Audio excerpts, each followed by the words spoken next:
नमस्कार बंधुरा बंगबंधुते तुम्हारे स्वागत जानाई आरो एकबार चलेছি তোমাদের জন্য ফুটবলের সব রকম খবর নিয়ে।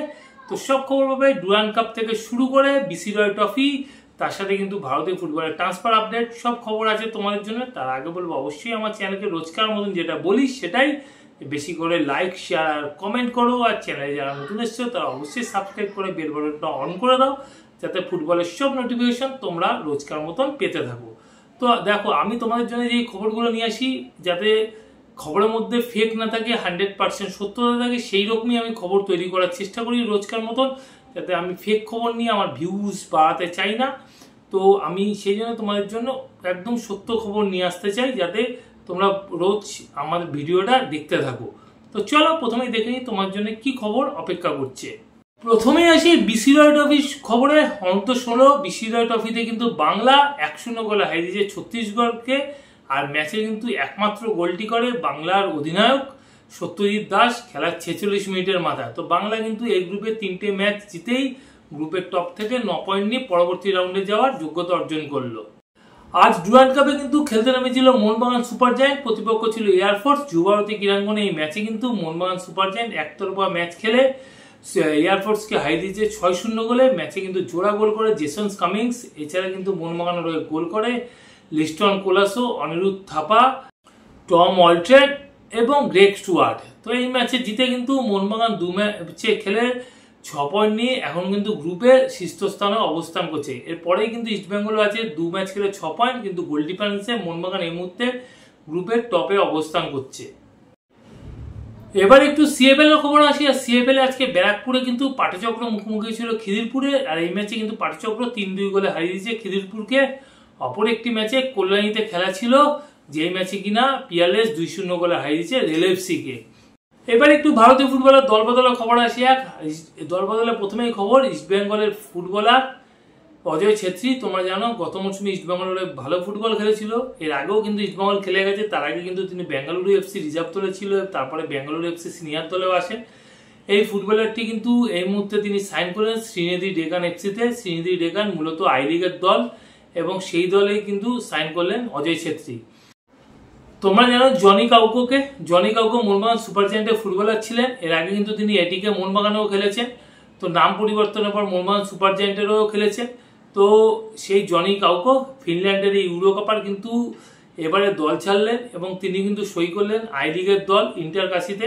তোমরা জানো যে ইন্টারকাশিতে কিন্তু এবারে কোচও এসছে হোসে অ্যান্টোনিও হাবাস। তো হাবাস যেহেতু ইন্টারকাশিতে গেছে, তো হাবাস কিন্তু জনি কাউকোকে চাইছিলেন এবং জনি কাউকোর সাথে কথাবার্তা যখন চূড়ান্ত হয় তারপরে কিন্তু জনি কাউকো ইন্টারকাশিতে সাইন করে দিলেন। তার মানে জনি কাউকো কিন্তু এবার আইএসএল এ কোনো দলে আমরা খেলতে দেখবো না, ইন্টারকাশির হয়ে খেলতে দেখবো।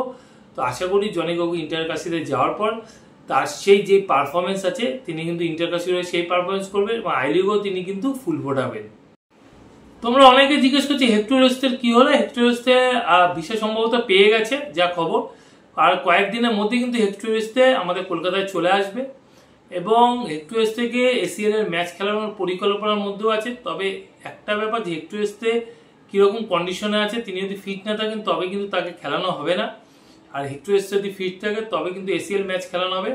তবে হেক্টর এস্তের কথা কিন্তু মাথায় চিন্তা রেখেছে কোচ, আর হেক্টর এস্তেকে ডুরান্ড কাপের ম্যাচ নিয়েও চিন্তা ভাবনা করছে ইস্টবেঙ্গল ক্লাব। যদি হেক্টর এস্তে ফিট থাকে তাকে এসিএল ম্যাচের সাথে সাথে কিন্তু ডুরান্ড কাপ ম্যাচে খেলানোও হতে পারে। তবে হেক্টর এস্তে যদি ডুরান্ড কাপ ম্যাচে খেলে তবে কিন্তু হেক্টর এস্তে প্রথম ফুটবলার হতে চলেছেন আইএসএল এ যিনি নাকি ইস্টবেঙ্গল এবং মোহনবাগান দুটো দলের হয়েই ম্যাচ খেলবে, দুটো দলের পরস্পর মুখোমুখি হবে। এটা কিন্তু এখন অব্দি কোনো বিদেশি ফুটবলারের ক্ষেত্রে হয়নি, যিনি নাকি মোহনবাগান সুপার জায়ান্টেও খেলেছে, পরবর্তীকালে এসে ইস্টবেঙ্গলে খেলেছে এবং তাদের মুখোমুখিও হয়েছে। এটা কিন্তু প্রথমবার হতে চলেছে হেক্টর উইস্টের ক্ষেত্রে। অন্যদিকে জানো তোমরা আগামী 14 তারিখ ইস্টবেঙ্গল এসিএল ম্যাচে কিন্তু তুর্কমেনিস্তানের ক্লাবের সাথে খেলা আছে। তো এই ম্যাচে কিন্তু অলরেডি টিকিট মার্কেটে ছেড়ে দেওয়া হয়েছে এবং তোমরা কিন্তু অনলাইনে টিকিট বুক মাই শো থেকে পাবে এবং টিকিটের দাম করা হয়েছে 50 টাকা থেকে শুরু করে 750 টাকা অবধি টিকিটের দাম করা হয়েছে। তার মধ্যে নানা ধাপে টিকিটের দাম আছে। তোমরা তোমাদের চয়েস মতো টিকিট কিন্তু তোমরা অনলাইনে গিয়ে বুক মাই শো থেকে কেটে নিতে পারো। আগামী 14 তারিখ তোমরা জানো ইস্টবেঙ্গলে কিন্তু এসিএল এর ম্যাচ আছে, সেই ম্যাচে কিন্তু তুর্কমেনিস্তানের ক্লাবের সাথে খেলা। তো আগেই বলে দিলাম তোমাদেরকে যে টিকিটের দাম কত ধার্য করা হয়েছে। তো এই ম্যাচের আগে কিন্তু ইস্টবেঙ্গল গতকাল একটা ম্যাচ খেলেছিল ডুরান্ড কাপে কাশ্মীরের দল ডাউনটাউন হিরোজের সাথে। সেই ম্যাচ নিয়ে কিন্তু ইস্টবেঙ্গলের সরময়কর্তা দেবব্রত সরকার কিন্তু দলের পারফরমেন্সে একদমই খুশি না।